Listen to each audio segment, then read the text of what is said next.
Pinangunahan ni Pangulong Ferdinand R. Marcos Jr. ang paglulunsad ng Phase 4 ng Pasig Bigyang Buhay Muli. Nasa linya si Vel Custodio para sa detalye. Vel? Clazel, pinangunahan ni President Ferdinand R. Marcos Jr. at First Lady Liza Araneta Marcos ang pagpapasinaya ng Phase 4 ng Pasig Bigyang Buhay Muli o PBBM project ngayong araw. Kanina nga binagtas ng Pangulo at ng unang ginang ang kahabaan ng bagong gawang bahagi ng Pasig River Esplanade. Iniuugnay nito ang Manila Central Post Office hanggang sa Arroceros Forest Park sa tabi ng Ilog Pasig. May habang 530 meters ang Phase 4 ng PBBM project na bahagi ng kabuuang mahigit 1 kilometrong esplanade. Layunin ng administrasyon na gawin itong masiglang pampublikong espasyo upang habang pinapreserba ang kultura, access para sa mga pedestrian at economic opportunities.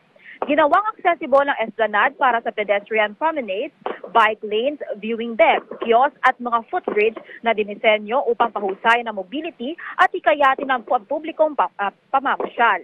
Itinampok din ng proyekto ang mga makasaysayang landmarks ng Maynila kung saan maaaring masilayan ang ganda ng Arroceros Forest Park, Metropolitan Theater, MacArthur Bridge at Quezon Bridge.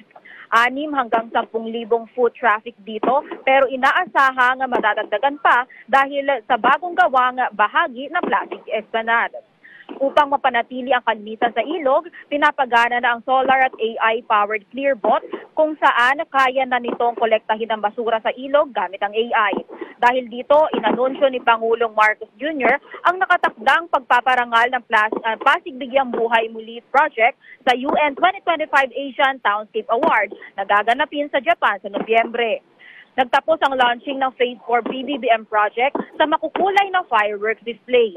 Samantala, nakipagpulong naman ang lokal na pamahala ng Maynila para sa land conversion ng Intramuros Golf Course para gawing green space, Plaza Calderon Rehabilitation at pagpapaganda ng Loton Underpass. Balik sa iyo, Clazel.